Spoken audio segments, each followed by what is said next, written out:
Okay sir, ठीक है। Okay sir, good morning to all of you sir again. अच्छा, तो देखो इनकम टैक्स क्लास है और इनकम टैक्स में हम लोग आज रेसिडेंशियल स्टेटस रिलेटेड कॉन्सेप्ट तो सारा कवर हो चुका है सर। ठीक है, ये बेसिक्स एरिया में ही बात हो रहा है ना। Residential status is a very important and basic part of income tax, और उसमें हम लोग बेसिक एरिया तो पहले कंप्लीट किए ही थे। उसके बाद हम लोग रेसिडेंशियल स्टेटस पे बात कर रहे हैं, और रेसिडेंशियल स्टेटस के अंदर भी हम लोगों ने जो भी इम्पोर्टेंट सेक्शंस था, जो बेसिक सेक्शंस था, ओवरव्यू था, वो सब कर दिया। तो फिर आज क्या करेंगे सर? मैं आपको बहुत सारा होमवर्क दिया था, तो उस होमवर्क अगर आप लोगों ने ट्राई किया तो ठीक है, ना किया तो भी कोई बात नहीं, मैं भी आपको सॉल्व करवाऊंगा। ठीक है, समझाऊंगा सारा का सारा क्वेश्चन। कुछ क्वेश्चन मैंने कॉपी में लिखा भी था, मतलब नोट्स में ऑनलाइन में जब क्लास हुआ था, और कुछ क्वेश्चंस मैं आपको नोट्स भी दिया था घर पे ट्राई करने के। ठीक है, रेसिडेंशियल स्टेटस क्वेश्चन बोल के होगा, तो वो सब क्वेश्चन आंसर डिस्कस करा। तो बेसिकली आज रेसिडेंशियल स्टेटस का question and answer discussion class है। ठीक है, और इसको बताते हुए जब भी कोई पर्टिकुलर कॉन्सेप्ट आएगा मैं उसको भी बता दूँ। ठीक है सर, तो चलो।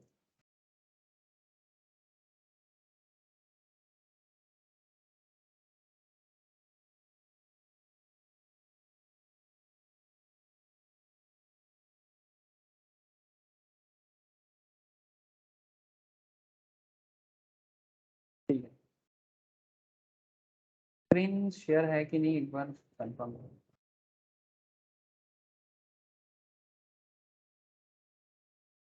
है ना?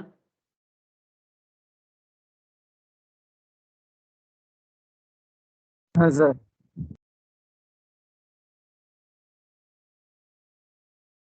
अच्छा देखो, तो सर सबसे पहले तो मैं आपको residential status related. Good morning sir. Morning नहीं, गुड मॉर्निंग।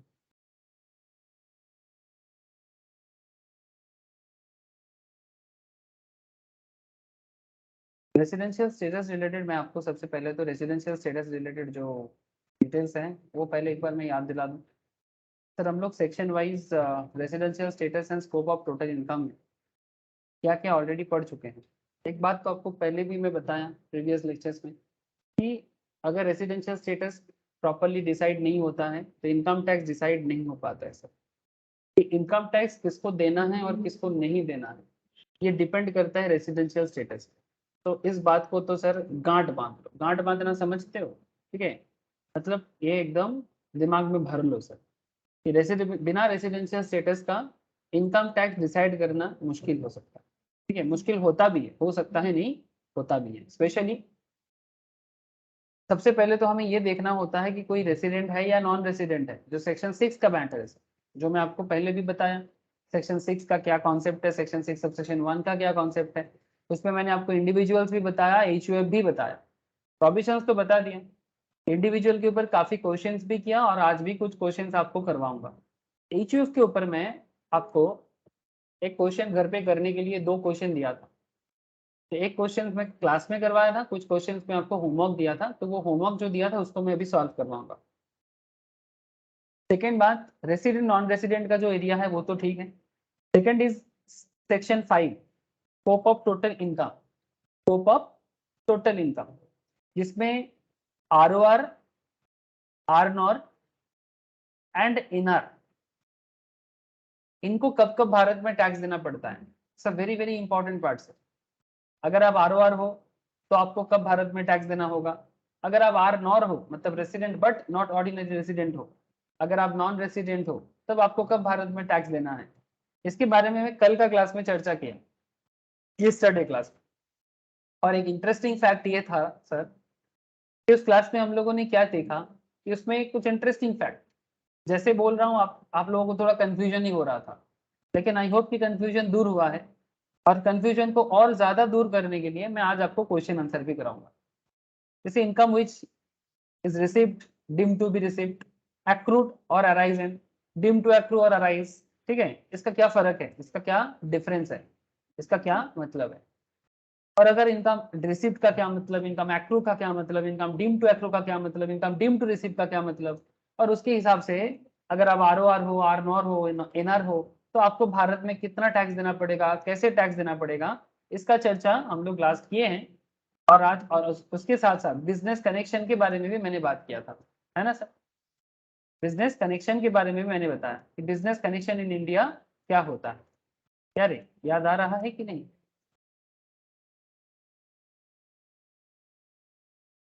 बोलो सर, याद आ रहा है ना?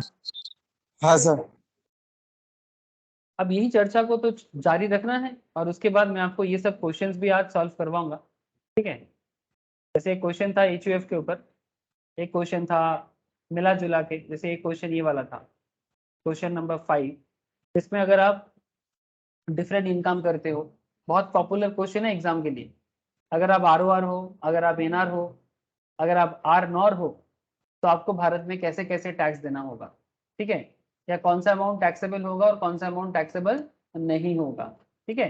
ये एक चर्चा का बहुत ही अच्छा क्वेश्चन है।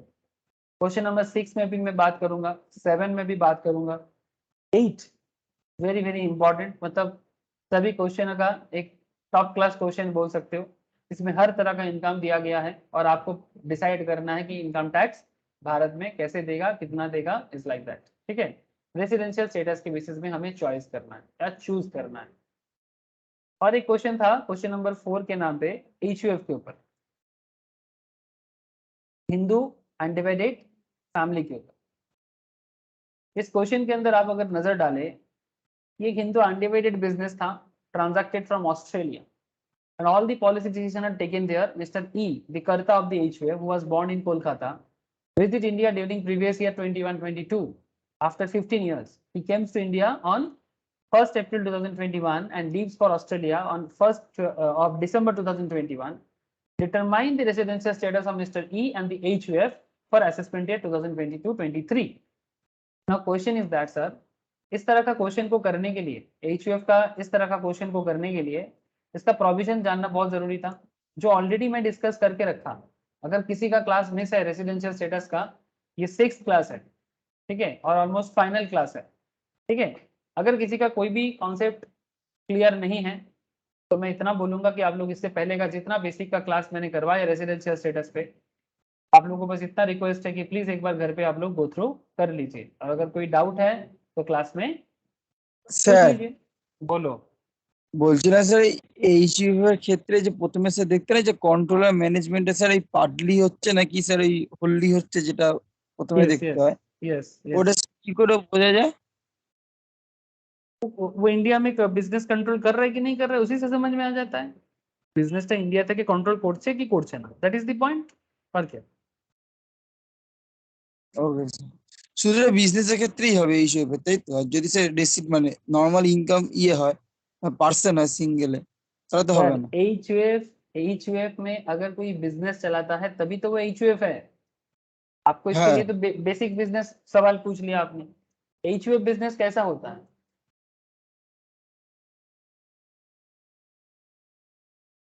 एचयूएफ बिजनेस कैसा होता है, ठीक है, जिसमें बिजनेस स्टार्ट हुआ था जॉइंट फैमिली से, ठीक है, बाद में वो कंपनी बना, वो अलग बात, ठीक है। जैसे यहाँ पर देखो, ये सब एचयूएफ बिजनेस ही था पहले, जॉइंट हिंदू फैमिली बिजनेस था, ठीक है। जैसे कि रिलायंस का, है ना, दो भाई का बिजनेस था, टाटा सन्स, बाद में कंपनी बना, वो अलग बात। बट स्टार्ट तो जॉइंट फैमिली से ही स्टार्ट हुआ था ना, ठीक है। और सबसे হ্যাঁ স্যার। इंपॉर्टेंट क्या होता है उसमें ना, एंड सन्स, सन्स ऐसा नाम जरूर दिखता है आपको, ठीक है।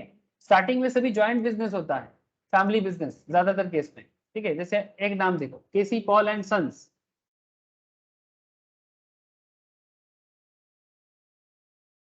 नाम यही है ना, छाता दुकान का नाम यही है ना, केसी पॉल एंड सन्स ना। तो जब হ্যাঁ भी आप স্যার। दुकान के नाम पे एंड सन्स, ग्रैंड सन्स दिखते हो, ये क्या है? एंड डॉटर्स, ग्रैंड डॉटर्स, ये एचयूएफ बिजनेस है। अच्छा, रही बात एचयूएफ में अगर कोई जॉब करता है तो उसका तो सैलरी इनकम होगा। अगर एचयूएफ में कोई जॉब करता है, मानो कि आपके फैमिली में 4 भाई हैं, 4 भाई में एक भाई जॉब करता है, तो उसका क्या एचयूएफ बिजनेस मानेंगे क्या? वो तो सैलरी इनकम पे टैक्स देगा, उसको बिजनेस एचयूएफ में क्या স্যার। करना है? बात समझ में आ रही है कि नहीं? হ্যাঁ স্যার। लेकिन जो एचयूएफ का मेंबर है, एचयूएफ में जो हेड होता है उसको कर्ता कहा जाता है, और बाकी लोगों को को-पर्सनर कहा जाता है। तो जो HUF में रहता है, हो सकता है मानो कि 4 भाई है, A, B, C, D।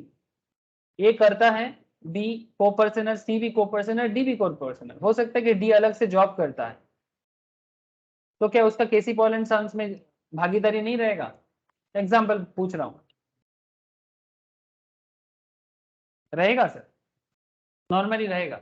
हाँ, वो अगर लिख के देता है कि मेरे को K C Paul and sons joint business से कोई भागीदारी नहीं चाहिए, ठीक है, तो अलग बात। लेकिन आमतौर पे जॉइंट बिजनेस है, फैमिली बिजनेस है, पापा का है या दादाजी का है, सबका अधिकार है। ए का भी है, बी का भी है, सी का भी है, डी का भी। लेकिन जो इसको चलाएगा वो करता है, जो पूरा बिजनेस को मैनेज करेगा वो करता है।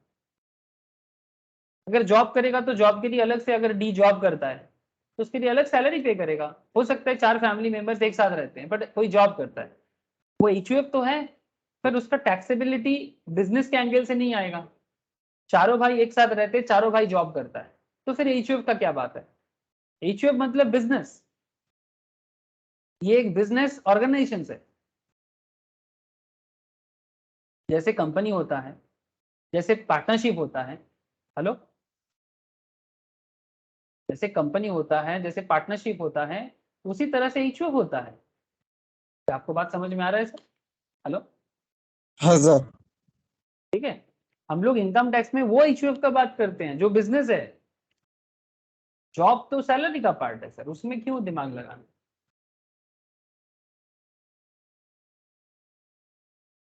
जैसे मानो K C Paul and sons, business तो कोलकाता का है, लेकिन question is that K C Paul का जो हेड है वो कहां से बिजनेस को कंट्रोल करता है? क्या कोलकाता से कंट्रोल करता है या बाहर रहता है? हो सकता है US में रहता है, हो सकता है कनाडा में रहता है, हो सकता है न्यूजीलैंड में रहता है, हो सकता है जापान में रहता है, हो सकता है बांग्लादेश में रहता है। क्या फर्क पड़ता है? बांग्लादेश में विदेशी हो गया आज के डेट में, मतलब ऑफिशियल मैप वाइज देखो तो विदेश तो है ना सर। वो अलग बात कि बांग्लादेश में हमें विदेश फीलिंग्स नहीं आता।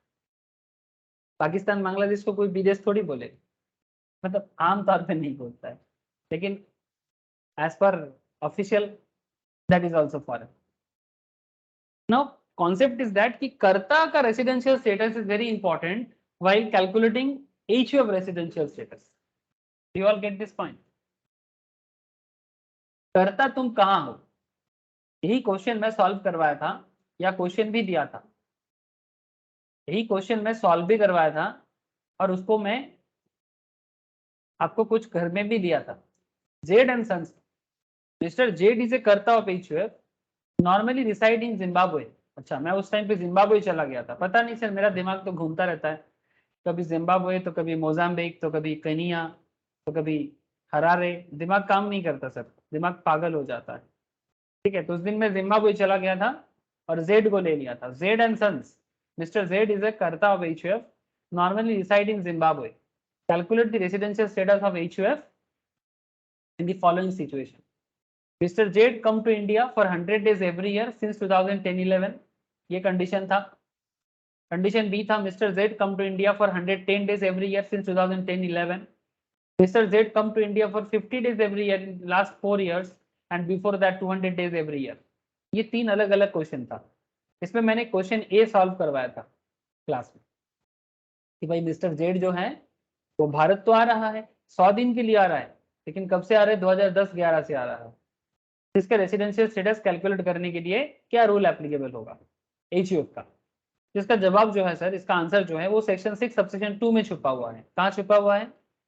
सेक्शन 6 सबसेक्शन 2 में छुपा हुआ है। एज पर सेक्शन 6 सबसेक्शन 2, मतलब इंडिविजुअल का सेक्शन 6 सबसेक्शन 1 एंड HUF का section 6 subsection 2, HUF is treated as resident if control and management of HUF wholly or partly in India. Point to be noted. अब यहाँ पर सवाल उठता है sir, Holi partly कैसे समझ में आएगा? जैसे सिचुएशन ए में मिस्टर ए कहाँ पर रह रहा है सर? सिचुएशन ए में मिस्टर ए कहाँ रह रहे हैं? मिस्टर जेड जिम्बाब्वे में रहता है और come to India for 100 days every year since 2010-11, 2010-11 से हर साल 100 दिन करके भारत में आता है। ना क्वेश्चन इज दैट, क्या मिस्टर जेड बिजनेस को इंडिया से कंट्रोल कर रहे हैं? Point to be noted sir. हर दिन इंडिया में अगर कोई 100 या 110 दिन आता है या 50 दिन भी आता है, क्या बिजनेस का कंट्रोल इंडिया से हो रहा है पार्टली या होलली? हेलो,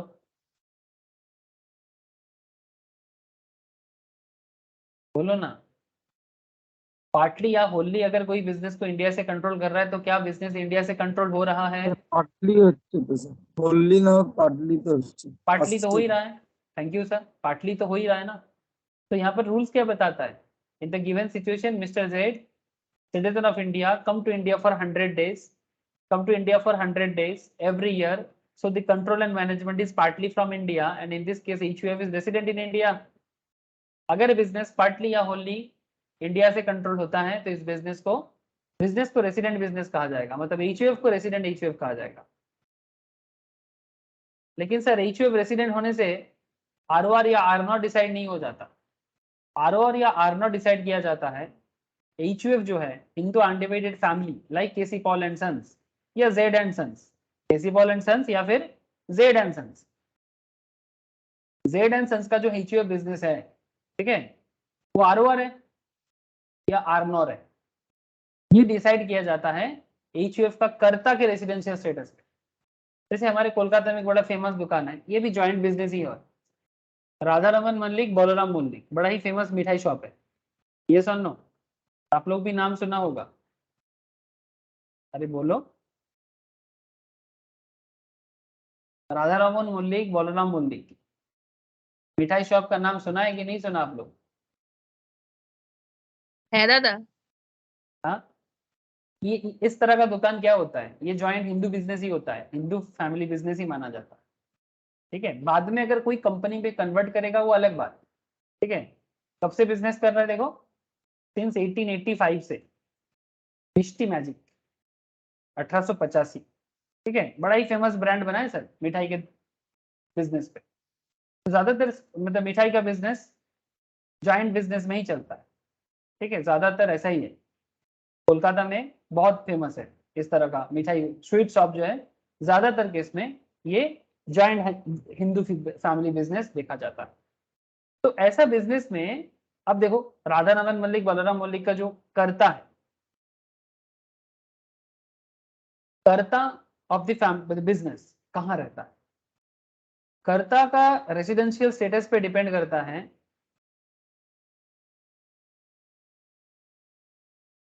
HUF का ROR है या R0 है।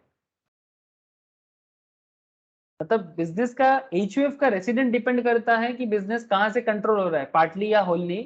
कंट्रोल अगर इंडिया में है तो वो रेसिडेंट तो है HUF, बट HUF ROR है कि R0 है ये डिपेंड करता है कर्ता का रेसिडेंशियल स्टेटस के ऊपर। अब कर्ता कौन हो गया? कर्ता एक इंडिविजुअल हो गया। हेलो, कर्ता इंडिविजुअल हो गया। इंडिविजुअल का जो सेक्शन 6 सबसेक्शन 1 लगता है वही यहाँ पर भी लगेगा, मतलब वही 182 दिन भारत में प्रीवियस ईयर में, या 60 और 365 दिन प्रीवियस ईयर में, मतलब 60 दिन प्रीवियस ईयर में और उसके पिछले 4 साल में 365 दिन। लेकिन ये रूल भी, एक्सेप्शंस भी आता है इसका, अगर कोई citizen of Indian citizen of foreign origin foreign में रहता है, कभी कभी भारत आता है, तो 60 दिन रिप्लेस होके 182 हो जाता है। याद आ रहा है? सब लिखा के रखा सर, सब कॉपी में करवा के रखा, एक बार बस रिवाइज करना हो सकता है या क्लास को दोबारा सुनने का जरूरत पड़ सकता है, बट हुआ है sir. Now question is that कि एक HUF ROR होगा कि R0 होगा, ये डिपेंड करता कि कर्ता के रेसिडेंशियल स्टेटस पे। ठीक है, तो हमारे एग्जाम्पल ए में, एग्जाम्पल ए जो था क्वेश्चन ए, इसमें मिस्टर जेड जो भारत में हर दिन हर साल 100 डेज करके आता है एवरी ईयर सिंस 2010-11, इनका रेसिडेंशियल स्टेटस क्या बना था? उसके बाद मैं आपको बी का जवाब पूछूंगा, अभी अभी बताना आपको। Resident in 2 out of 10 previous year immediately preceding the previous year. ROR बनने के लिए, ROR बनने के लिए क्या रूल है? रेसिडेंट होना पड़ेगा 2 out of 10 previous year immediately preceding the previous year. और दूसरा रूल है present in India for 730 days in 7 previous year immediately preceding the previous year. अगर ये दोनों में से दोनों रूल फुलफिल करता तो HUF-ROR हो जाएगा, अगर नहीं करता है तो HUF-R-NOR हो जाएगा। बोलो सर, यहाँ तक बात क्लियर है? फिर हम लोगों ने इसको भी कैलकुलेशन किया और कैलकुलेशन करके हमने देखा in the given situations कर्ता of HUF fails to satisfy condition B। क्यों? क्योंकि वो 2010-11 से आ रहा है सर, तो हम लोग इसको 21-22 में कैलकुलेट कर रहे हैं, 21-22 में हम कैलकुलेट करना चालू किए और वो हर साल 100 डेज करके इंडिया में आता है ना सर? क्वेश्चन क्या बताता है? एवरी ईयर 100 डेज ना। तो अगर कोई एवरी ईयर इंडिया में 100 डेज करके आता है, मतलब ये तो फुलफिल हो गया कि 60 दिन तो 21-22 में है भी, 100 डेज की जगह 60 दिन तो हो ही जा रहा है, तब 60 तो इंक्लूड हो जाते हैं 100 में, तो 21-22 पे 60 डेज तो इंडिया में है ही, और उसके पिछले 10 मतलब कॉन्सेप्ट इज दैट पिछले 7 साल में जो कॉन्सेप्ट है, ठीक है, वो 7 साल में कितना दिन हो इंडिया में ये देखना पड़ेगा। इसमें कॉन्सेप्ट था सेक्शन 6 सबसेक्शन 6 के हिसाब से कि क्या एज करता 7 साल में 723 दिन है सर, हर साल 100 करके 7 साल में 700 दिन ही होगा ना। हाँ सर। तो सेक्शन 6 सबसेक्शन 6 का दोनों कंडीशन फुलफिल होना पड़ता है, तब जाके आप ROR बोलोगे। यस और नो? हाँ रूल सर। क्या कहता है? लेकिन यहाँ पर तो एक रूल फुलफिल नहीं किया, तो अगर এটা एक भी নন रूल तो फिर R-NOR हो जाएगा HUF। तो यही हम लोगों ने डिसाइड किया था कि क्या डिसाइड हुआ था कि fulfil condition A but not condition B of section 6 subsection 6, तो HUF इज R-NOR। ये कंक्लूजन हम लोगों ने पहुंचा था। अगर ये वाला क्वेश्चन सबको समझ में आ गया था तो कंडीशन बी का जवाब दो। স্যার ROR হবে। कंडीशन बी ROR কারণ স্যার 110 দিন করে স্যার আসছে, তাহলে স্যার আমাদের রেসিডেন্ট হওয়ার জন্য স্যার 60 ডেজ হচ্ছে প্রিভিয়াস ইয়ারে সেটা ফুলফিল হয়ে যাচ্ছে, আর তার সাথে আগের 4 বছর 362 দিন সেটাও হয়ে যাচ্ছে। क्या लगता है आप सबको? আর क्या তারপরে স্যার আরো ক্ষেত্রে স্যার 730 দিনে ফুলফিল হচ্ছে 110 দিন করে, 7 বছরে ওটা ফুলফিল। আর স্যার এইদিকে তো 10 বছরে দুটো ইয়ার্স তো স্যার প্রিসিডিং থাকছেই রেসিডেন্ট। तो ROR होगा হ্যাঁ sir. As per सॉम्पर mister Z जो है सर करता, और HUF जो है जेड एंड सन्स, ये ROR हो जाएगा। क्या सब बाकी को भी यही लगता है? हेलो, मिस्टर जेड हर साल 110 डेज करके आ रहा है 2010-11 से, 21-22 में आपको पूछा जा रहा है कि बताइए HUF का रेसिडेंशियल स्टेटस। HUF रेसिडेंट तो है सर, बिकॉज बिजनेस तो कंट्रोल हो रहा है, तो HUF जो बिजनेस है इसका जेड एंड सन्स रेसिडेंट तो है। नाउ क्वेश्चन इज दैट ये ROR है कि R-NOR है? संपत ने बताया ROR है, बाकी किसी का भी जवाब मुझे वेट करा रहा है कि क्या संपत के साथ हो कि संपत के अगेंस्ट में जाना चाहते? बोलो सर, समझ में आएगा तो ही बोल पाओगे।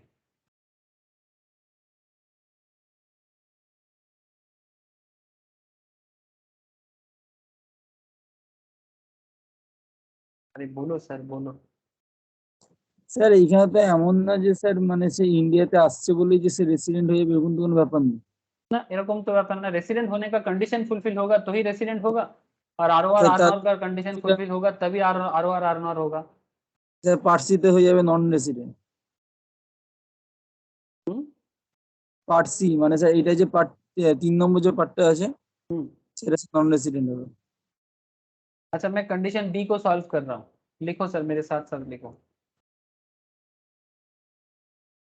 इन दिस केस कर्ता, सबको लिख रहे हैं ना, द कर्ता of HUF satisfy condition B, satisfy condition B of section 6 subsection 6, that is 770 days in 7 previous year, immediately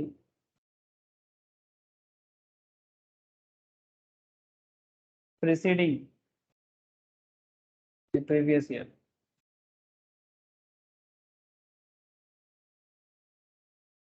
Immediately preceding the previous year. बात को समझे सर। 770 दिन कैसे काउंट किया मैंने? हेलो सर, हर साल 100 दिन की जगह 110 है ना बी का। बी का क्वेश्चन में हर दिन हर साल 100 की जगह 110 है। तो अगर कोई 2010-11 से 2010-11 से 2021-22 तक एवरी ईयर 110 करके आता है, तो पिछले 7 साल में पिछला 7 साल मतलब 21-22 इज आवर प्रीवियस ईयर, ठीक है। और उसके पिछले 7 या 10 साल में दैट इज 2021, 19-20, 18-19, 17-18, 16-17, 15-16, 14-15, 13-14,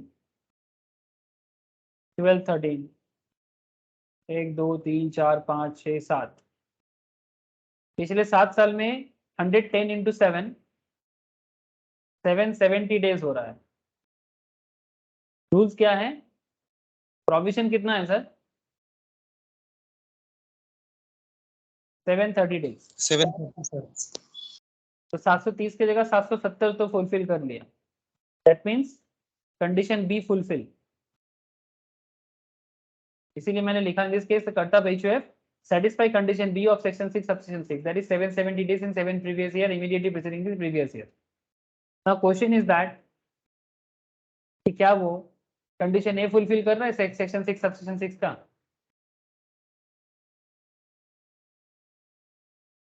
क्या वो भारत में पिछले 10 साल में 2 साल रेसिडेंट बन रहा है?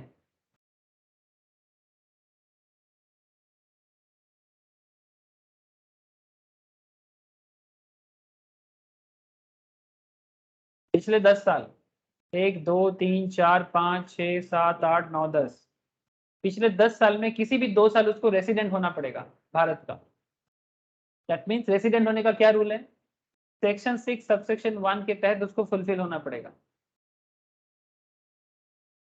और सेक्शन 6 सबसेक्शन 1 के हिसाब से जो करता है जेड, उसको 182 दिन भारत में रहना होगा, 182 डेज इन प्रीवियस ईयर, या फिर 60 एंड 365 का रूल फुलफिल होना पड़ेगा। बट तो 60 दिन कौन सा फुलफिल कर रहा है? 365 দিন স্যার, এটা তো প্রথমেই তো দেখতে হয়েছে, তাই জন্য স্যার এটা রেসিডেন্ট 10 বছর বা 2 বছর হবে, এটা তো জানাই কথা। मतलब 60 एंड 365 হ্যাঁ স্যার। ये वाला रूल फुलफिल कर रहा है, इसलिए वो रेसिडेंट हो जाएगा। হ্যাঁ স্যার। सर इस पे इस क्वेश्चन पे एक कॉन्सेप्ट था, आप लोगों ने थोड़ा गौर नहीं किए। Sir Z and son, mister Z is a karta of HUF normally reside in Zimbabwe. ये कौन हो गया? जो नॉर्मली इंडिया के बाहर रहते हैं और कभी कभी भारत विजिट करते हैं, इनके लिए 60 दिन का रूल फुलफिल होता है क्या? No sir. तो 60 दिन का जगह क्या होगा?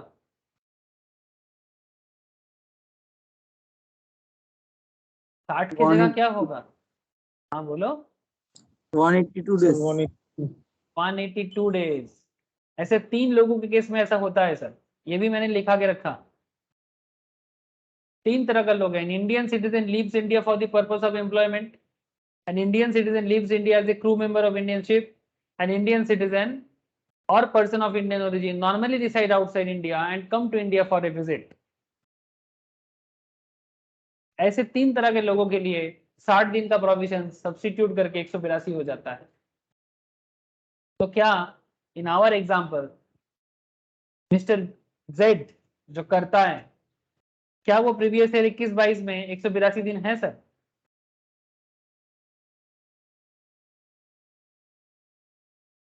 না স্যার, তাহলে তো স্যার নন রেসিডেন্ট হয়ে যাবে শুরুতে। मतलब इनका ये 60 दिन का प्रोविजन 182 हो जाएगा। बिकॉज ये कौन है? बिकॉज वो इंसान है जो citizen of Indian origin, normally reside outside India and come to India for a visit. ये वो वाला लोग है। इनके केस में 60 का रूल्स 182 है। तो क्या वो प्रीवियस ईयर में 182 दिन है? नहीं सर, 110 दिन है। तो फिर वो क्या बन जाएगा? वो रेसिडेंट नहीं बना। सेक्शन 6 सबसेक्शन हिसाब 6 के हिसाब से कंडीशन बी तो फुलफिल कर लिया 730 के जगह 770, पर कंडीशन ए फुलफिल नहीं कर पा रहा है, मतलब वो रेसिडेंट नहीं हो रहा है सर।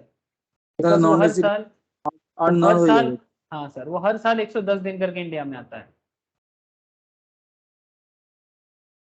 ठीक है, तो फिर वो नॉन रेसिडेंट हो जाएगा, मतलब आर नॉन रेसिडेंट नहीं, हाँ मतलब आर नॉर हो जाएगा। एचयूएफ तो रेसिडेंट है, बिकॉज बिजनेस का कंट्रोल कहां से चलता है? इंडिया से चलता है पार्शियली। एचयूएफ रेसिडेंट है, बट एचयूएफ आर नॉर है कि आरओआर है? एचयूएफ आर नॉर है, बिकॉज ये सेक्शन 6 सबसेक्शन 6 का दोनों कंडीशन फुलफिल नहीं कर पाया। तो इसमें कंक्लूजन में लिखो सर,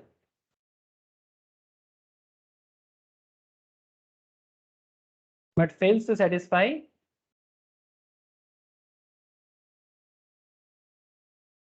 देखा सर कैसे लास्ट में आके चेंज हो गया?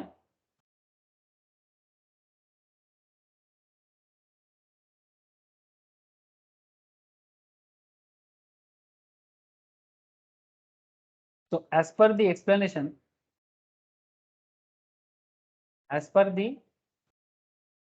explanation,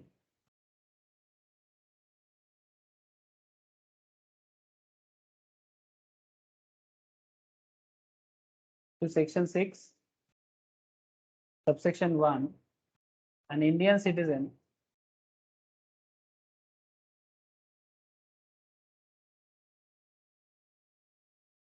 who normally reside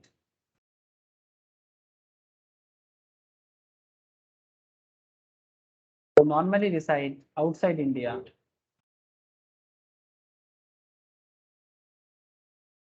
and come to India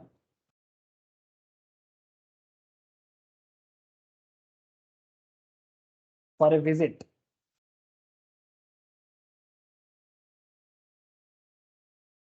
the 60 days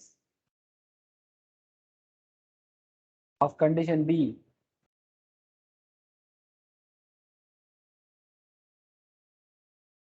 of condition B of section 6 subsection 1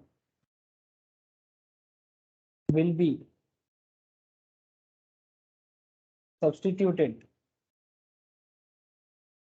बहुत ही अच्छा क्वेश्चन, कंफ्यूजन करने के लिए number 1 question. will be substituted by 182 days। So Mr. Z fails to satisfy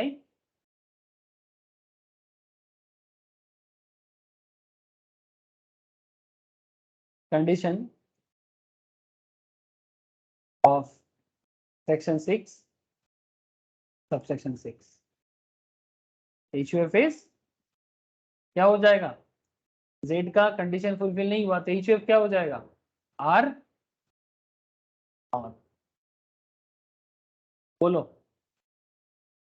बोलो sir, किसी को कोई भी डाउट हो पूछ लो सर कि क्यों यहाँ पर HUF R बोलो। স্যার পার্ট এ যেটা ছিল সেটাতে স্যার দুখানেই তো ফুলফিল হচ্ছে না সেই রকম। कौन सा थर्ड क्वेश्चन?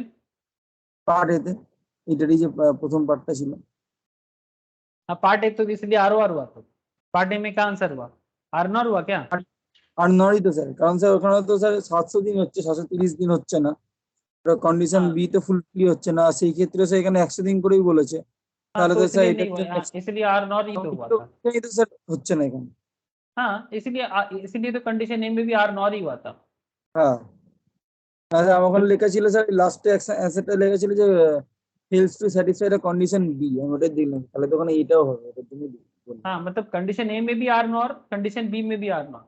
হ্যাঁ एचयूएफ रेसिडेंट है बट एचयूएफ आर नॉर है, दोनों केस में, पॉइंट ए में भी और पॉइंट बी में भी। नहीं समझे? হ্যাঁ স্যার বুঝে গেছি। सर किसी के मन में कोई डाउट चल रहा है क्या?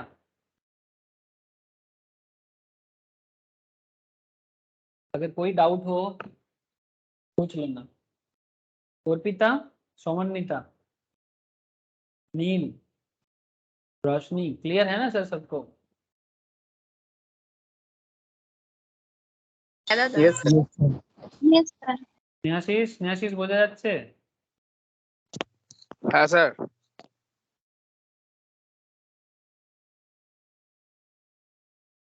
ठीक है, लास्ट वाला भी बता दो सर फिर। Sir non resident. Mister Z come to India for संपद, हड़बड़ मत कर, ध्यान से शांति से जवाब दे, बहुत जल्दबाजी करता है। ऐसे करने से एग्जाम में भी सेम गलती करेगा। Mister Z come to India for 50 days every year in the last 4 years and before that 200 days every year. तो क्या मिस्टर जेड रेसिडेंट है? अगर मिस्टर जेड आर है तो फिर HUF भी आर हो जाएगा। अगर मिस्टर जेड आर नॉर है तो HUF भी आर नॉर हो जाएगा। मिस्टर जेड पे ही डिपेंड करता है HUF का स्टेटस। कैसे करना है इसको? ड्रॉ कर लो सर। आंसर निकालने के लिए आपको प्रेजेंटेशन बनाना पड़ेगा। Answer C. सर हमारा प्रीवियस ईयर क्या है? करंट 21-22, ठीक है। इसके पिछला 10 साल क्या होगा?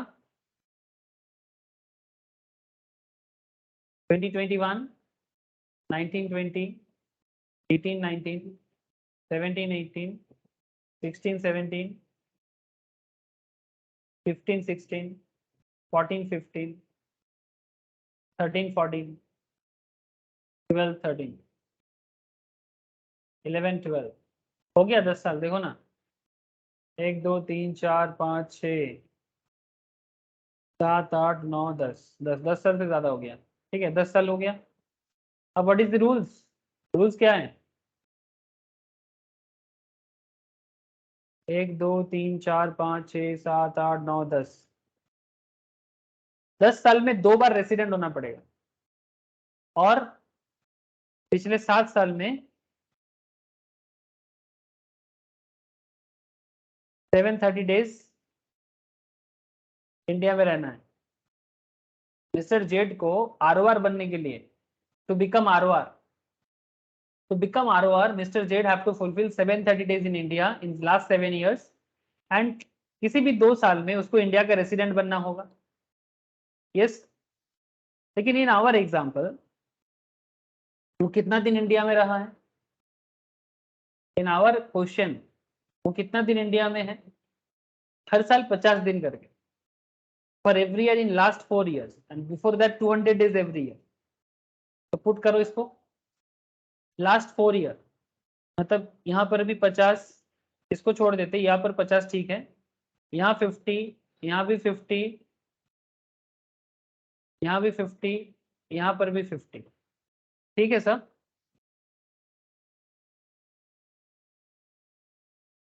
ठीक है ना?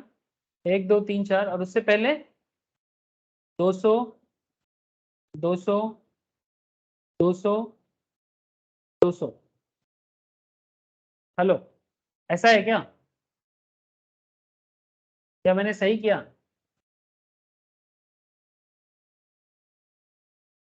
Mr. Z come to India for 50 days every year in the last 4 years and before that 200 days every year. Last 4 साल में 50 दिन करके और उससे पहले 200 दिन करके। अरे तो कितना हो रहा है बोलो ना? 7 साल में कितना हो रहा है? 100, 200, 400, 600, 800। अरे 800 हो रहा है क्या?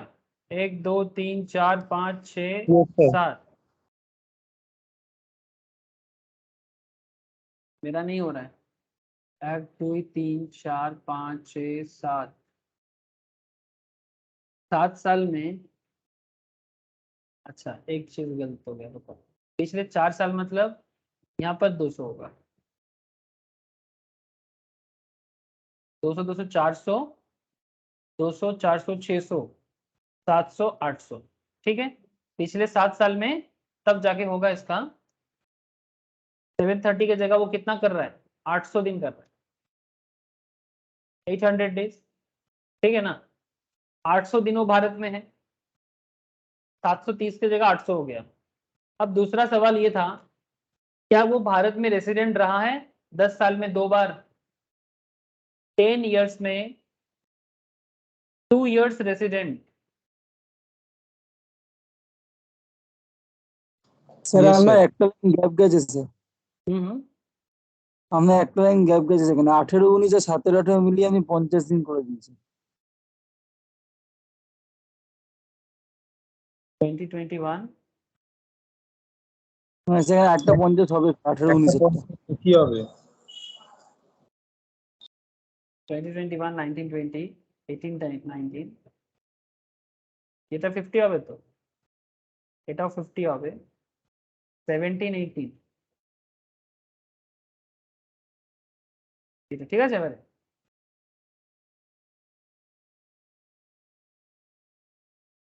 अब ठीक है रे, 16 17 16 16 1 2 3 4 5 6 7 8 9 10, पिछले 4 साल 1 2 3 4, ठीक है, और उसके पिछले 6 साल में 1 2 3 4 5, ঠিক আছে তো। স্যার একটা 200 অ্যাড হবে। কোথায় 200 অ্যাড হবে, এখানে? স্যার এই 12 सर ठीक, अच्छा आप मुझे ये बताओ, ठीक है वो हो गया, 7 साल में 800, 7 ईयर्स में 730 की जगह कितना है, 800 है। लेकिन रूल और एक है, पिछले 10 साल में, पिछले 10 साल में 10 ईयर्स में 2 साल रेसिडेंट है या नहीं बताओ। अरे है तो, 16 17 में रेसिडेंट है, 200 दिन है, 15 16 में रेसिडेंट है, 182 होना चाहिए था ना, 200 है, 182 होना चाहिए था, 200 है, 182 होना चाहिए था, 200 है तो 2 साल, 2 साल रेसिडेंट है तो वो। ये कौन है, मिस्टर जेड? मिस्टर जेड वैसा इंसान है जो normally origin of Indian origin है, रेसिडेंट ऑफ इंडियन ओरिजिन है, और वो इंडिया के बाहर रहते हैं और कभी कभी भारत आते हैं। इनके केस में 60 दिन सब्सटीट्यूट होकर 182 होना चाहिए, और वो 200 करके 2 3 साल रहा है सर पिछले 10 साल में, और 7 साल के अंदर भी आ जाता है। तो दोनों कंडीशन एक साथ फुलफिल कर रहा है, 7 साल में 800 दिन और पिछले 10 साल में 2 बार रेसिडेंट है वो, तो क्या बन गया वो?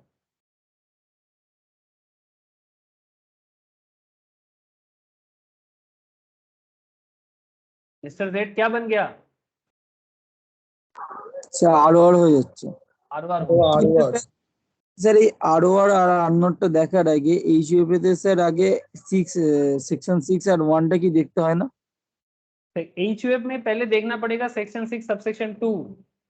एचयूएफ का पहला कंडीशन है सेक्शन 6 सबसेक्शन 2, क्या बिजनेस पार्शियली कंट्रोल हो रहा है? ও আমি স্যার আগে সেকশন 6 আর 1 টা স্যার ভেবেছিলাম বলে এখানে হয়নি, ওই জন্য স্যার নন রেসিডেন্ট। इंडिविजुअल के केस में section 6 subsection 1 then section 6 subsection 6, HUF के केस में section 6 subsection 2 then section 6 subsection 6। क्या बिजनेस पार्शियली कंट्रोल हो रहा है? ये तो हर जगह में प्रूफ है कि एचयूएफ रेसिडेंट है, चाहे कंडीशन ए देख लो, कंडीशन बी देख लो, कंडीशन सी देख लो, रेसिडेंट तो है ही, बिकॉज बिजनेस तो कंट्रोल पार्शियल इंडिया से हो रहा है, 50 दिन 200 दिन पार्शियल कंट्रोल तो है इंडिया से। एचयूएफ इज रेसिडेंट, ये तो प्रूव है। लेकिन अगला सवाल है एचयूएफ आरओआर है कि आरनोर है, वो डिपेंड करता है कर्ता के रेजिडेंशियल स्टेटस। बोलो सर। तो इन द गिवन केस लिख लो पैरा चेंज करके, in the given problem Mr. X satisfy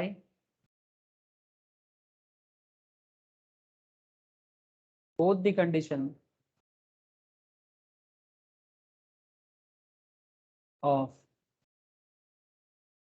section 6 subsection 6, that is resident in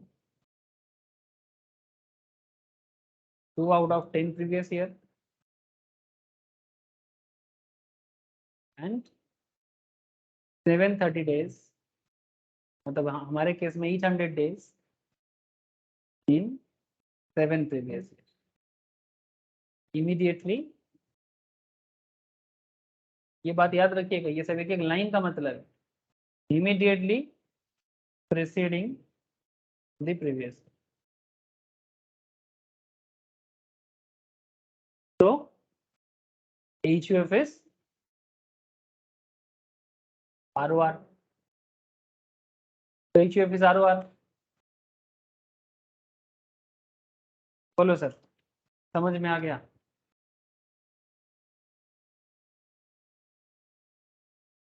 critically analysis कर लिए. Yes sir. बंगाली में बोले तो ऐसे बोल सकते हैं, चूलचेरा विश्लेषण. समझ में आया कि नहीं आया, इतना बता दो. ठीक है, अगर ये क्वेश्चन समझ में आ गया तो ये वाला क्वेश्चन भी देख लेते हैं ना. इलस्ट्रेशन 4, इसका जवाब क्या है?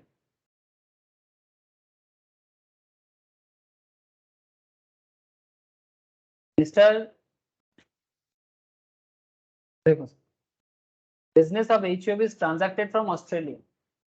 All the policy decisions are taken here, taken there. मतलब ऑस्ट्रेलिया से ही पॉलिसी डिसीजन लिया जाता है. ठीक है, ध्यान से बात को समझिए. ऑस्ट्रेलिया से ही बिजनेस का डिसीजंस वगैरह लिया जाता है. Mr. E, the Karta of HUF, who was born in Kolkata, visit India during previous year 21-22 after 15 years. He comes to India on 1st April 2021 and leaves for India for 1st of December 2021. Determine the residential status of Mr. E and the HUF for assessment year 22-23. That means previous year 21-2. क्या जवाब होगा? चलो देख लेते हैं, calculator कर लेते हैं और देख भी लेते हैं कि उसका रेसिडेंशियल स्टेटस मिस्टर ई का भी क्या हो रहा है और मिस्टर ई का रेसिडेंशियल स्टेटस क्या हो रहा है और साथ में HUF का भी रेसिडेंशियल स्टेटस क्या हो रहा है.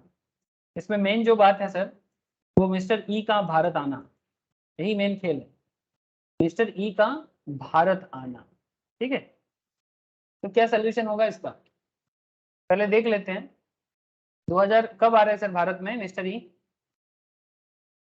21-22 में, 15 ईयर्स बाद आ रहा है. कोई बात नहीं, बट आ तो रहा है. कब आ रहे हैं? 1 अप्रैल 2021 को. तो अभी आपको देखना भी ये पड़ेगा कि 1 अप्रैल 2021 के बाद जब तक वो भारत में है, कब तक भारत में है? 1 अप्रैल 2021 से 1 अप्रैल 2021 से 1 दिसंबर 2021, इस पूरा ड्यूरेशन में वो कितना दिन भारत में है ये पहले देखो. पहले ये देखो. तो सर मिस्टर ई 2021-22 में अप्रैल में आ रहा है, तो 1 अप्रैल आएगा तो 30 डेज, आने का दिन जाने का दिन काउंट होता है.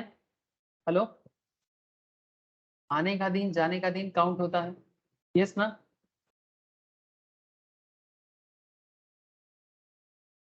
क्या रे, बात समझ हाँ में आ रहा सर. है? तो अप्रैल का 30, मई का, मई में कितना दिन?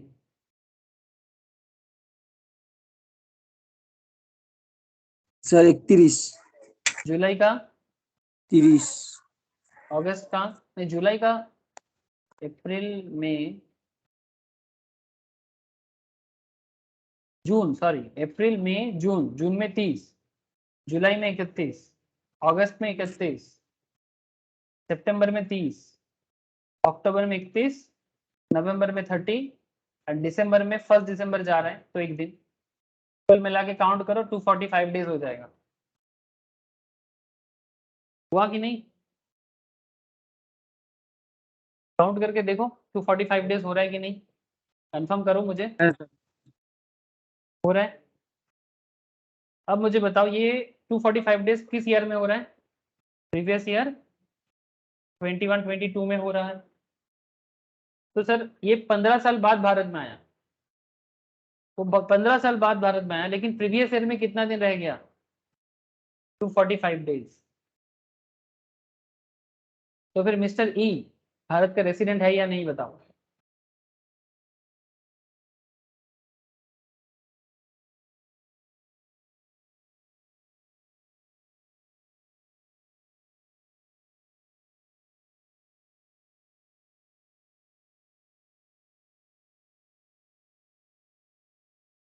बताओ सर, क्या वो रेसिडेंट बन रहा है कि नहीं? प्रीवियस ईयर में 182 होने से 182 দিনে বেশি তো আছে স্যার। हाँ, तो रेसिडेंट तो हो गया ना, कॉमन सेंस लगाओ, रेसिडेंट तो वो हो ही गया, तो मिस्टर ई तो रेसिडेंट बन ही गया। However, he has come to India after 15 years. He does not satisfy the condition of being ordinary resident. Ordinary resident होने का जो रूल्स है वो फुलफिल नहीं करेगा, बिकॉज वो 7 साल में 730 दिन और पिछले 10 साल में 2 बार रेसिडेंट होगा क्या, तो 15 साल না बाद आ স্যার रहा কারণ है, আসেই তো হয়েছে 15 বছর পরে এসছে। 15 साल बाद आ रहा है, सेंस लगाओ सर, ठीक है, तो आर तो वो नहीं बनेगा, ये बात तो तय है। प्रीवियस ईयर 21-22 में वो रेसिडेंट तो बन गया, बिकॉज 182 दिन से ज्यादा वो इंडिया में रह गए, रेसिडेंट तो है, बट आर नहीं है, आर नॉर है, बिकॉज 15 साल बाद आ रहा है, तो रेसिडेंट है बट कैसा रेसिडेंट, आर नॉर, मतलब not ordinary resident. Therefore, the residential status of Mr. E for previous year 21-22 is resident but not ordinary resident, जिसको प्यार से हम आर नॉर कहते हैं। अब ये तो मिस्टर ई का हो गया, अब बिजनेस का क्या है? Since the business of HUF is transacted from Australia and policy decisions are taken there, it is assumed that the control and management is in Australia and control and management is wholly outside India. Therefore, the HUF is a non-resident of the previous year 21-22। Clearly बता के दिया कि business का policy decision हर चीज Australia से ही control होता है, भले ही वो भारत का सिटीजन हो, रेसिडेंशियल स्टेटस हो, लेकिन क्योंकि बिजनेस ऑस्ट्रेलिया से ही कंट्रोल हो जाता है टोटली, तो फिर आराम से हम लोग ये बता सकते हैं कि एचयूएफ जो है वो नॉन रेसिडेंट। ठीक है, तो एचयूएफ नॉन रेसिडेंट हो गया, मिस्टर ई रेसिडेंट हो गया, बट कैसा रेसिडेंट हो गया, आर नॉर वाला रेसिडेंट हो गया। बोलो सर, एचयूएफ को रेसिडेंट बनने के लिए पार्शियल या होल कंट्रोलिंग भारत से होना चाहिए, लेकिन क्या यहाँ पर भारत, क्वेश्चन में क्लियर कट बताया, क्वेश्चन क्लियर कट बताया, business of HUF is transacted from Australia and all the policy decision are taken there, सब कुछ वहीं पर लिया जाता है, इंडिया से कुछ नहीं होता। भारत आया है, बहुत अच्छा, रेसिडेंट भी बन गया, ठीक है, that's a different part, but HUF resident नहीं। अगर एचयूएफ रेसिडेंट नहीं है तो फिर एचयूएफ का इंडिया में टैक्स का कंडीशंस को लेकर सवाल होगा, लेकिन mister E as an individual वो रेसिडेंट बन गया, तो उसको इंडिया में टैक्स देना पड़ सकता है 2021-22। ठीक है सर, ठीक है, यहाँ पर रूल्स भी जो मैंने ऑलरेडी लिखाया उसी को यहाँ पर बोला हुआ है, तो जस्ट एक बार आप लोग बाद में रिवाइज कर लीजिएगा। समझ में आ गया सर? क्वेश्चन नंबर 4, दोनों क्वेश्चन करवाया एचयूएफ का, थोड़ा थोड़ा डिफरेंट है बट कॉन्सेप्ट सेम है। रोशनी, अर्पिता, समन्विता, न्यासी, स्नेहेश, बोलो, संपद, नील,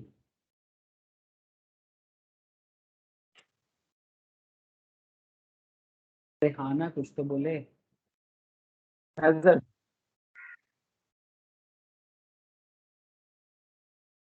Yes, sir. Yes, sir. ठीक है सर, थैंक यू। समझ में आए तो भी बताइए, ना आए तो भी बताइए। ये वाला क्वेश्चन सॉल्व कर लिया तो बहुत अच्छा मजा आ जाएगा सर। From the following particulars of income furnished by mister Anirudh starting to the year ended 31st March 2022, compute the total income for the assessment year 22-23 if he is a resident and ordinary resident, if he is a resident but not ordinary resident, and if he is a NR। अब करना क्या है, are nor NR पे करना क्या है, सब कुछ इनकम दिया है, अब अलग अलग इनकम पे आपको ये फाइंड आउट करना है कि भारत में इनकम टैक्स उनको लगाया जाएगा कि नहीं। शॉर्ट टर्म कैपिटल गेन हुआ है on sale of shares of an Indian company received in Germany, capital gain income हुआ है इंडियन कंपनी का शेयर सेल करके, लेकिन इनकम रिसीव्ड हुआ है जर्मनी, कंपनी इंडिया का है, शेयर सेल इंडियन कंपनी का हुआ है, बट जर्मनी में रिसीव हुआ है 15,000 का, अगर कोई ROR है तो क्या होगा, अगर कोई RNOR है तो क्या होगा, अगर कोई NR है तो क्या होगा। Dividend from a Japanese company received in Japan 10,000 का है। Dividend from a Japanese company received भी जापान में हुआ है।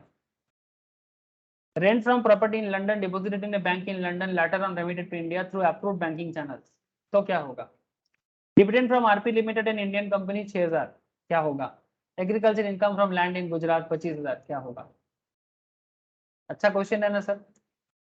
सबसे पहले तो क्वेश्चन समझ में आएगी नहीं ये बताओ, बिकॉज क्वेश्चन समझ में नहीं आएगा तो फिर क्या जवाब मिलेगा आपको। जवाब देने के लिए क्वेश्चन समझना जरूरी है। सबसे पहले हेडिंग बना लो एक, computation of total income of mister Anirudh for assessment year 22-23। Mister Anirudh का असेसमेंट ईयर 22-23 में कैलकुलेशन करना है। अगर अनिरुद्ध ROR है, आपको तो पता ही सर ROR जो होता है वो ग्लोबल इनकम पे टैक्स देता है। हाँ सर। तो शॉर्ट टर्म कैपिटल गेन जो इंडियन कंपनी का शेयर सेल करके कमाया, जर्मनी में रिसीव किया, कहीं भी रिसीव करे, ROR है ना, ग्लोबल इनकम पे टैक्स दे। दुनिया में किसी भी कोने से कमाए, इंडिया में टैक्स देना हो, 15,000 काउंट होगा। सर अगर वो RNOR है तो भी देना है, क्यों।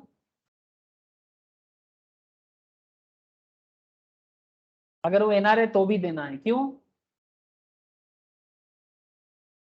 शेयर सेल हुआ है, सर कंपनी बिजनेस इंडियन है। কানেকশনের हाँ মধ্যে बोलो। আছে हाँ বিজনেস কানেকশন স্যার ইন্ডিয়ার মধ্যে।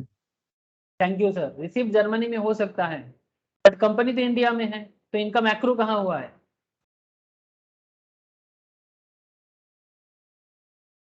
कल ही तो समझाए थे, कंपनी इंडिया का है तो इनका मैक्रो कहाँ हुआ, इंडिया में। तो जो इनका मैक्रो और रिसीव्ड इन इंडिया होगा, तो इनका मैक्रो इन इंडिया है, deem to accrue in India है। तो चाहे आप RNOR हो, चाहे आप ROR हो, चाहे आप NR हो, आपको इसका टैक्स देना पड़ेगा। समझे कि नहीं। स्नेहाशीष, स्नेहेश बोलो सर। और रोशनी, क्लियर बात। क्योंकि ये deem to accrue and India accrued in India हो रहा है, इसीलिए आपको ये टैक्स इंडिया में देना पड़ेगा। अगर इस बात को क्लियर है तो मैं आगे बढ़ पाऊं सर। একদম sir. Dividend from Japanese company received in Japan. Sir अगर आप ROR हो, आपको तो दुनिया में कहीं भी कमाओ इंडिया में टैक्स दो, तो जापान का कंपनी से कमाओ, जापान से कमाओ। आप इंडियन ROR हो ना, भारत में टैक्स दे देना सर। 10,000 का भारत में टैक्स लगेगा, मतलब टोटल इनकम पे काउंट होगा। लेकिन जो RNOR है, जो NR है, उनको স্যার टैक्स আসবি তো। काउंट उसका नहीं होगा। ठीक है, सेंस लगाओ थोड़ा। Rent from property in London deposited in a bank in London, और बाद में इंडिया में कन्वर्ट हुआ है। सर आमतौर पे देखा जाए, लंदन का प्रॉपर्टी लंदन में मिला, बाद में इंडिया में ट्रांसफर हुआ, तो आमतौर पे तो सर ये भारत में ROR के हाथ में टैक्सेबल होगा, लेकिन RNOR और या NR के हाथ में टैक्सेबल नहीं होगा, बिकॉज इंडिया का इनकम भी नहीं है और इंडिया में इसका एक्रूड भी नहीं हुआ। लेकिन यहाँ पर एक खेल है सर, एक स्पेशल बात है, यहाँ पर कुछ बातें मान लिया गया। It has been assumed that the rental income in the gross annual value of the property, therefore deduction at the rate 30% under section 24, जो हाउस प्रॉपर्टी चैप्टर में हम लोग पढ़े हैं सर। जो लोगों ने नहीं पढ़ा वो बाद में जब हाउस प्रॉपर्टी पढ़ेगा वहां पर मैं बता दूंगा। जो भी हाउस प्रॉपर्टी इनकम होता है ना, उस पर 30% का स्टैंडर्ड डिडक्शन लगता है अंडर सेक्शन 24A। ठीक है, has been provided and net income जो computed is taken into account, मतलब for determining the total income of resident and ordinary resident. इसका मतलब ये है, ये जो 52,500 दिख रहा है ना सर, ये एक्चुअली 30% लेस करने के बाद है। इसका मतलब रेंट रिसीव्ड एक्चुअल है ग्रॉस एनुअल वैल्यू पे 75,000, बिकॉज 30% ऑफ 75,000 जो है वो आपका स्टैंडर्ड डिडक्शन। ठीक है, तो 50 to 500 ही आपका टैक्सेबल होगा। ये हाउस प्रॉपर्टी जब पढ़ेंगे तो ये लेस क्यों हुआ, डिडक्शन क्यों मिला, ये और डिटेल्स में समझाएंगे। बस इतना तो समझ लो कि अगर इंडिया में हाउस प्रॉपर्टी से इनकम करते हो ग्रॉस एनुअल वैल्यू से, नेट एनुअल वैल्यू में पहुंचने के लिए आपको 30% का डिडक्शन फ्लैट दिया जाता है। इसका मजा सबको ही उठाते हैं, सबको। हाउस प्रॉपर्टी इनकम पे ये बेनिफिट है सर, ठीक है। तो वो बेनिफिट देने के बाद आपका इनकम को ऐड किया जाएगा, इस बात का ध्यान रखिएगा। अगर कोई बिना डिडक्शन का डायरेक्ट 75,000 चिपकाएगा तो वो गलत हो जाएगा, ठीक है। तो आरओआर को लंदन का प्रॉपर्टी है पर भारत का रूल्स उस पर लागू होगा, बिकॉज टैक्स तो भारत में वो दे रहा है ना, तो भारत का रूल्स लागू करके ही वो टैक्स देगा, भले ही प्रॉपर्टी लंदन का हो। लेकिन आरनॉर को एंड एनआर को भारत में कुछ नहीं करना। Dividend from RP limited in Indian company, सबको भारत में टैक्स देना है, सबको टोटल इनकम पे काउंट होगा। 6,000 था क्या? यस 6,000 था, समझे। इसलिए प्रॉपर्टी का लंदन का रेंट था 75,000, लेकिन हम लोग 75,000 नहीं दे पाए सर। 75,000 से 30% डिडक्शन करके बाकी अमाउंट लगा। आई होप कि समझ में आ गया होगा। बाकी हाउस प्रॉपर्टी चैप्टर में स्टैंडर्ड डिडक्शंस पढ़वाएंगे, तब पढ़ लेना। लेकिन इतना जान लो कि हाउस प्रॉपर्टी में स्टैंडर्ड डिडक्शन होता है as per section 24 subsection 8।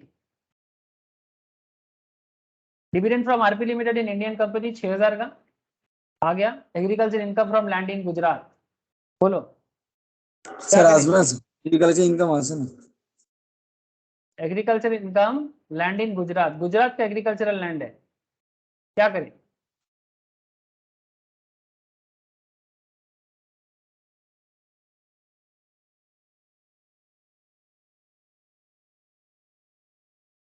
Sir sir আসবে না आमतौर पे एग्रीकल्चर इनकम एग्जेम्प्टेड होता है सेक्शन 10।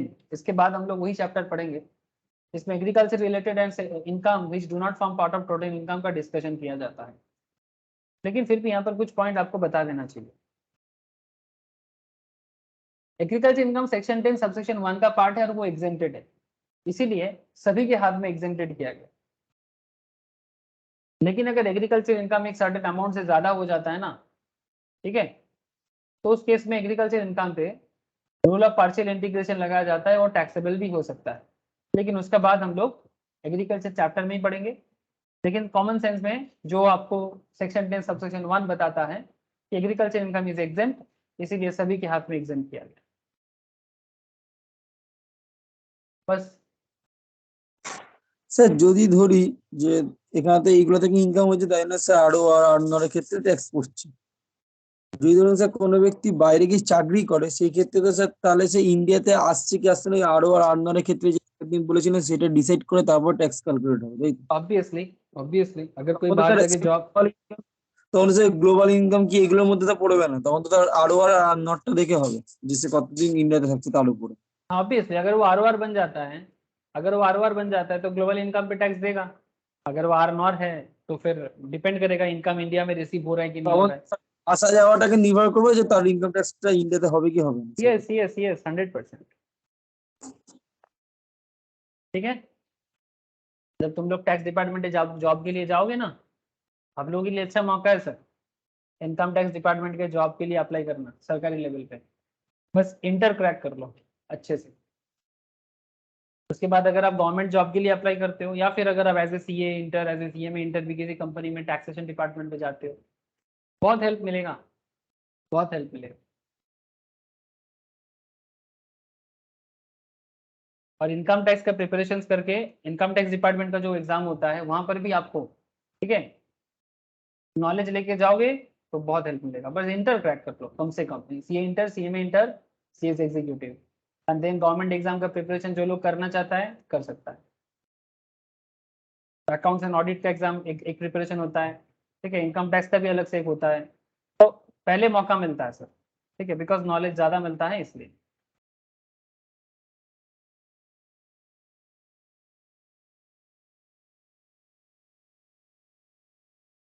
तो ये क्वेश्चन था मिस्टर डेविड का। मिस्टर डेविड एक इंडियन सिटीजन है जिनका एज है 40 साल,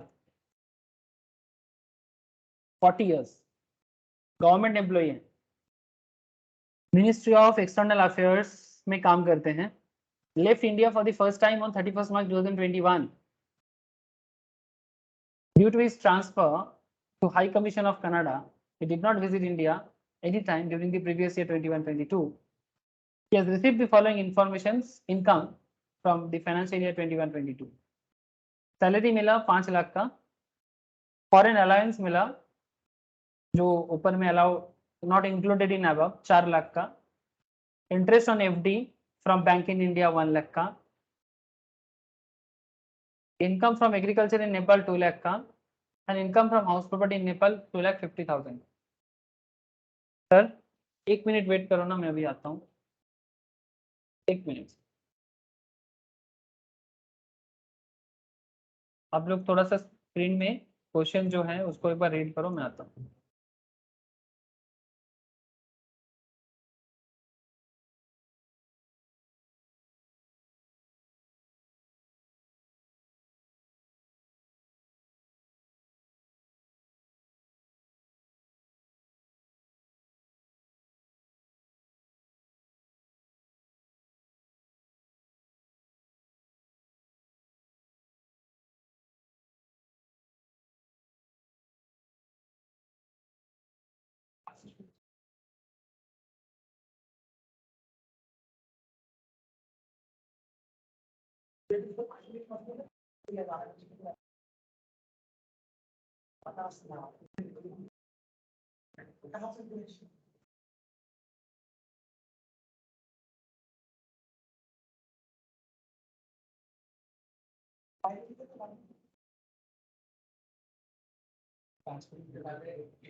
हेलो सर, मेरा आवाज आ रहा है क्या आप लोगों को? हाँ सर। ओके। अच्छा सर, मुझे थोड़ा सा ना इमरजेंसी के लिए जाना होगा थोड़ा, ठीक है? मैं आपको बोल रहा था ना कि मैम का थोड़ा सा तबीयत ठीक नहीं है, तो इसलिए ना मुझे क्लास आज यहीं पर रखना होगा। एक बात मैं आपको बस कंप्लीट करना चाहता हूँ सर, सॉरी फॉर कि आज क्लास यहाँ पर थोड़ा सा मुझे रोकना पड़ रहा है, but question number 6, question number 7 and question number 8 क्या आप लोग मुझे घर पे ट्राई करके जवाब दोगे सर? अब हो जाना चाहिए, बिकॉज क्योंकि मैंने सारा कॉन्सेप्ट आप लोगों का क्लियर करके रखा है ना सर। बोलो, कॉन्सेप्ट सारा क्लियर हो गया, बस क्या करना है आप लोगों को? क्वेश्चन नंबर 6, 7, 8 ये तीनों क्वेश्चंस को आपको प्रॉपरली सॉल्व करना है, करोगे ना? बस इतना बता दो मुझे, हाँ सर। ठीक है?